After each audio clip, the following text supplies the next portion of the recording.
Welcome to YouTube channel guys. Last दो trading session के regarding video नहीं बना पाए थे।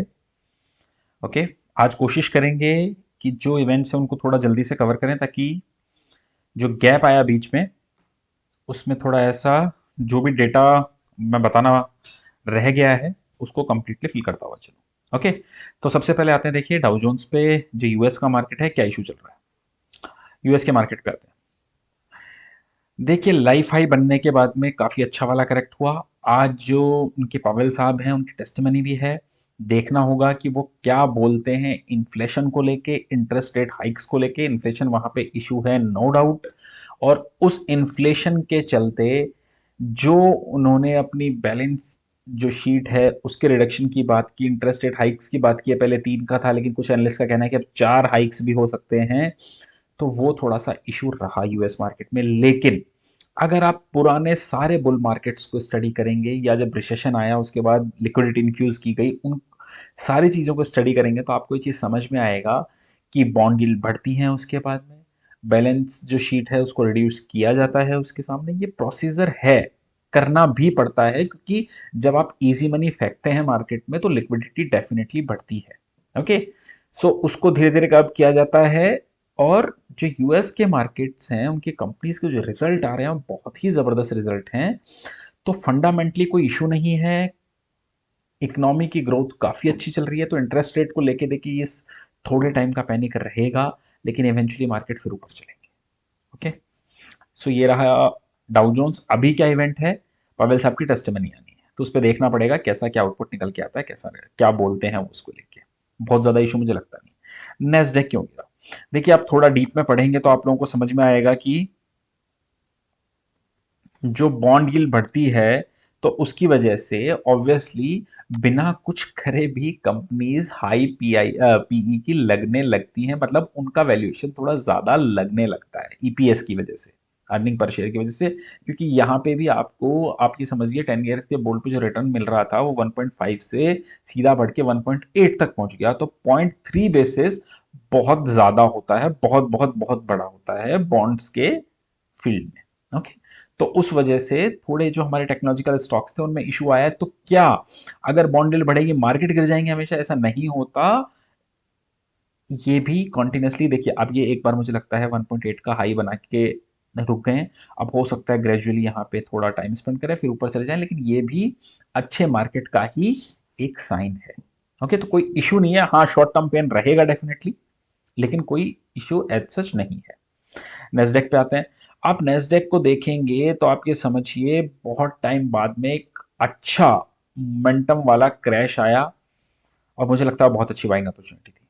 क्योंकि जो ग्रोथ स्टॉक्स इनके हैं, न्यू एज टेक्नोलॉजीज वाले स्टॉक्स हैं, वो बहुत ही शानदार है। तो मुझे नहीं लगता कोई इशू है उसमें। एक पॉजिटिव, एक नहीं मैं कहूंगा दो पॉजिटिव चीजें क्या है, आप ये डॉलर इंडेक्स को देखिए। डॉलर इंडेक्स सर पहुंच गया था 96.7 पे, अब आ गया है 95.7 पे। ये इमर्जिंग मार्केट्स के लिए बेनिफिशियल है। यूएस का विक्स 20 के नीचे आके सस्टेन करने लगा है, तो मुझे लगता है पॉजिटिव फैक्टर ज्यादा है। ओके, ये रहा बाहर के मार्केट का, बता दिया मैंने। अगर आज कुछ बहुत ज्यादा हॉकिश बोल देते हैं पवेल साहब तो हो सकता है थोड़ा फिर कूल ऑफ देखने को मिले हमें। ओके, लेकिन मुझे लगता है कि वो इन्फ्लेशन को लेके बोलेंगे कि साहब इन्फ्लेशन ज्यादा है, फैक्टर इन है। वो बोलेंगे 3 नहीं 4 12 हम इंटरेस्ट रेट हाइक करेंगे, फैक्टर इन है। कुछ अगर out of the box hawkish statement ना दे दें तो बाकी सब कुछ फैक्टर इन है पहले से मार्केट में। ओके, अब आ जाते हैं हमारे मार्केट पे। देखिए एफ की सेलिंग का इशू था वो नए साल पे रिजॉल्व हुआ। मैंने बहुत टाइम पहले से बोल रखा था कि आप लोग ध्यान दीजिएगा, बजट रैली आएगी। और आप ये देखिए हुआ क्या है, 16,500 से 18,000 सिर्फ 8-10 ट्रेडिंग सेशंस में। ओके, तो इस तरीके का मार्केट है, आप थोड़ा समझिए। मार्केट के लेवल्स जैसे ही निकलते हैं पुराने वाले, आपको समझ जाना चाहिए कि आपको उस टाइम पे क्या करना होता है मार्केट्स में। ओके, अब क्या करना है, यहां से देखिए 18,000 के ऊपर आ चुके हैं तो हम बाय ऑन डिप्स में तो हैं 110%, इसमें कोई डाउट नहीं है। लेकिन अब क्या हो सकता है, कैसे इवेंट है उनको समझते हैं। देखिए सबसे ज्यादा जो क्रूशल है, मैंने कई बार बोला कि आपको निफ्टी आईटी पे फोकस करना है, निफ्टी आईटी स्टॉक पे फोकस करना है, निफ्टी पे फोकस करना है rather than bank Nifty. Banking अपना बहुत अच्छा चल रहा है, क्यों चल रहा है, बजट आने वाला है, बहुत सी चीजें हैं, और थोड़ा अंडर परफॉर्मर भी था नो डाउट। लेकिन क्या हम ये थीम बदल दें कि आईटी स्टॉक्स की जगह हम कुछ और लें? I don't think so. मुझे लगता है अगले 1-2 साल तक मुझे थीम बदलने की ज़रूरत है। आईटी स्टॉक्स आपके पोर्टफोलियो के मेजर वेटेज पे होने ही चाहिए। ओके? मुझे नहीं लगता कि थीम बदलने की ज़रूरत है, क्योंकि आप ये समझिए पूरा जो इनका सेक्टर है, उसका डायनामिक्स ही चेंज हो रहा है धीरे-धीरे। बहुत ज़बरदस्त वाला इनका रेवेन्यू आ रहा है, बहुत ही ज़बरदस्त ग्रोथ है। ओके?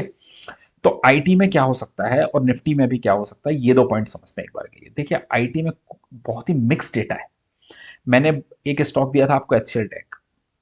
ओके? आप देखिए स्टॉक कितना शानदार चल रहा है। ओके? लेकिन साथ ही कुछ स्टॉक ऐसे हैं जिनका बहुत मिक्स्ड डेटा निकल के आ रहा है। टीसीएस मैंने आपको 3300-3400 के लेवल पे मल्टीपल टाइम्स दिया है कि इससे बेहतर स्टॉक रिस्क रिवॉर्ड के फेवरेबल इस टाइम पे नहीं हो सकता। आप देखिए स्टॉक कहां पे आके खड़ा हो चुका है।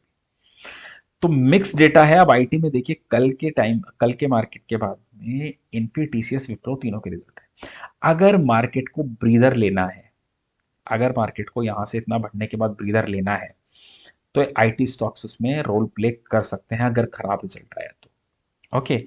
और अगर आगे पुश होना है तो भी आईटी ही मदद करेगा, क्योंकि मुझे लगता है बैंकिंग ने अपना काम कर दिया, बैंकिंग कंसोलिडेट करेगा। तो दोनों केस में मेक और ब्रेक है आईटी। आईटी पे आपको अब ध्यान देना है। हैज पोजीशन लेके चलिए, मुझे ऐसा लगता है। अब किस वजह से लगता है, देखिए जैसे टीसीएस है, टीसीएस कितने पे क्लोज हुआ है आप ये समझिए। टीसीएस अपना क्लोज हुआ है 3915 पे। अगर देखिए कोई भी बायबैक का लेवल 4350 4400 से ऊपर आया, मार्केट उसको बहुत पॉजिटिवली लेगा। लेकिन अगर बायबैक का लेवल आ गया 4100, 4150, 4200, 4250, मार्केट उसको पॉजिटिव नहीं लेगा। लेकिन क्या उस केस में हमें टीसीएस बेच के निकल जाना चाहिए? 110% नो। बायबैक अगर ये 4200 देगा तो भी वो लेवल आएगा, ये 4500 देगा तो भी वो लेवल आएगा, 5000 देगा तो भी वो लेवल 110% टीसीएस में आपको दिखाई देगा। ओके? तो स्टॉक आपके पोर्टफोलियो में होने ही चाहिए। ओके? तो अब बात कर लेते हैं शॉर्ट टर्म के बेसिस पे। अगर थोड़ा डिसअपॉइंटमेंट आया बायबैक के लेवल पे, तो टीसीएस हो सकता है एक बार के लिए कूल ऑफ हो, फिर कंसोलिडेट करे, फिर बायबैक के लेवल को अचीव करे। ओके? तो मार्केट वहां पे ठंडा पड़ सकता है। तो आईटी के रिजल्ट पे ध्यान देना है। देखिए, टीसीएस और इन्फी दोनों चल चुके हैं, लेकिन इस बार अगर आप देखेंगे तो पिछली बार के जो आईटी का रन था, उसके लीडर थे जो एलटीआई, एलटीटीएस, माइंड ट्री, उन्होंने रन नहीं दिया है अभी तक। तो मार्केट में थोड़ा शिफ्ट हुआ है, एचसीएल टेक, टेकएम चलने लगा है। लेकिन पिछले जो आईटी रन के लीडर थे वो बहुत ही शांत और म्यूटेड बैठे हुए हैं। तो इसलिए मैं कह रहा हूँ बहुत मिक्स डेटा है आईटी में, बहुत ही मिक्स डेटा है। फोकस रखिए, लेकिन प्लीज हेजिंग के थ्रू प्ले कीजिएगा, क्योंकि इशू हो सकता है अगर आईटी के रिजल्ट खराब आए तो। डिस्क्लेमर, मेरी पर्सनल पोजीशन है काफी आईटी स्टॉक्स में। Nifty IT, bank Nifty, sorry, bank Nifty नीचे से काफी ऊपर आया है। ओके? अभी आप बैंक निफ्टी पे देखेंगे तो रेजिस्टेंस लेवल नहीं आता 39,000 तक, कोई रेजिस्टेंस लेवल इसमें नहीं। तो बैंकिंग चल सकता है। अब बैंकिंग के लिए देखिए नेक्स्ट ट्रिगर क्या हो सकता है, एचडीएफसी बैंक का रिजल्ट आने वाला है। 15th को रिजल्ट है, और एचडीएफसी बैंक बहुत अंडर परफॉर्म कर रहा है। अगर अच्छा रिजल्ट आया तो बैंकिंग के लिए कोई मुश्किल नहीं होगा 39,000 तक जाना। अगर आप कुछ नहीं भी कर रहे हैं तो मैं ये सजेस्ट करूंगा, प्लीज शॉर्ट करके तो मत चलिए। बजट आने वाला है, किस स्टॉक में कैसा रिएक्शन आएगा आई डोंट नो, बट आप शॉर्ट करके मार्केट को मत चलिए। इशू हो सकता है। आप देखिए कहां से कहां पहुंच गए। सो अब आ जाते हैं एक बार डेटा पे। ठीक है? इंडेक्स में देखिए एफ क्या करके गए, 10,000 कॉन्ट्रैक्ट्स अनवाइंड किए हैं, तो शॉर्ट भी अनवाइंड किए हैं। स्टॉक में 8,500 कॉन्ट्रैक्ट्स अनवाइंड, तो 13,000 कॉन्ट्रैक्ट शॉर्ट। ओके? ये स्टॉक स्पेसिफिक है डेटा। अब देखिए कॉल लॉन्ग 1200, तो उसके करस्पॉन्डिंग कॉल शॉर्ट 5384। ओके?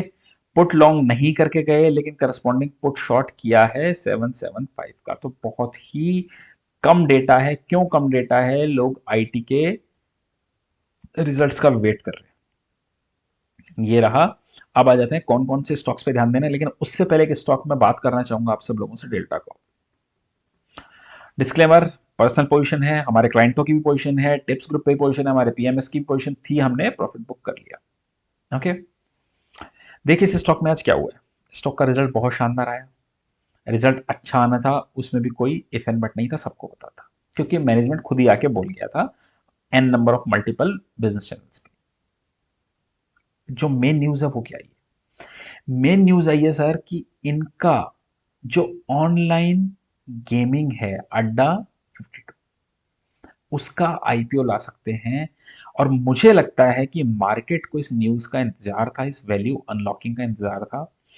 देखिए, ओमाइक्रॉन की वजह से इनके पास इशू है, थोड़े म्यूटेड चल रहे हैं। मुझे लगता है जैसे ही थर्ड वेव की कहानी खत्म होती है, देखिए ये जो ट्रिगर है ना शेयर अनलॉकिंग का, जो सॉरी वैल्यू अनलॉकिंग का, बहुत ही अच्छा ट्रिगर है। हो सकता है कल भी बहुत अच्छा चले स्टॉक, लेकिन अगर नहीं चलता है तो आप इस स्टॉक को लेके रखिए। मुझे नहीं लगता अगर ये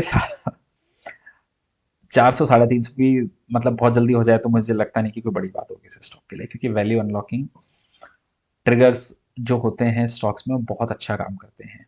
डिस्क्लेमर फिर से दूंगा, हमारी पर्सनल पोजीशन है, क्लाइंट्स की पोजीशन है, तो आप हैज करके चलिए इस चीज को। ओके, ये हो गया डेल्टा कॉप। अब आ जाते हैं कौन कौन से स्टॉक्स पे ध्यान देना है। अडानी एंटरप्राइजेस, देखिए 3 4 महीने का कंसोलिडेशन था स्टॉक में, और उसके बाद में स्टॉक ने ब्रेकआउट दिया, बहुत ही शानदार ब्रेकआउट है। मुझे लगता है इजीली 1900 के लेवल ये स्टॉक दिखाएगा आपको। ओके, अब कौन से स्टॉक पे ध्यान देना है इसके अलावा, एच सी एल टेक पहले भी रिकमेंड किया था, आज फिर एक लेवल ब्रेक किया है ऊपर की तरफ, मुझे लगता है इस स्टॉक को लीजिए।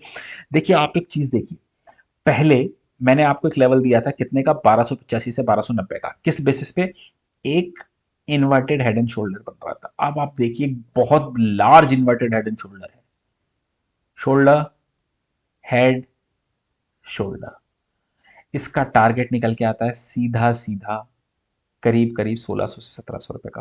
क्या टाइम लगना चाहिए, डेफिनेटली अगर पैटर्न बनने में 4 से 5 महीने लगे हैं तो टाइम तो टारगेट आने में भी लगेगा, ऑलमोस्ट 1.5 2 महीने। लेकिन इस स्टॉक को मुझे लगता है आपको रखना चाहिए। एनी हाउ इस स्टॉक को लीजिए और भूल जाइए। ओके, ये स्टॉक आपको बहुत अच्छे लेवल देगा अगर आपके वैल्यूएशन बेसिस पे भी देखेंगे। देखिए अब मैंने छोटा किया है तो आपको इन्वर्टेड एंड शोल्डर साफ समझ में भी आ रहा होगा। ओके, अब एक चीज, इस स्टॉक को अगर आप हेज करके चलना चाहें हेज करके भी प्ले कर सकते हैं। और मुझे लगता है अगर आप इसका फंडामेंटल एनालिसिस देखेंगे, बाकी आईटी स्टॉक्स की तुलना में चला ही नहीं है स्टॉक, अगर उनसे कंपेयर करेंगे तो बहुत लो पीई पे है, रखिए स्टॉक को।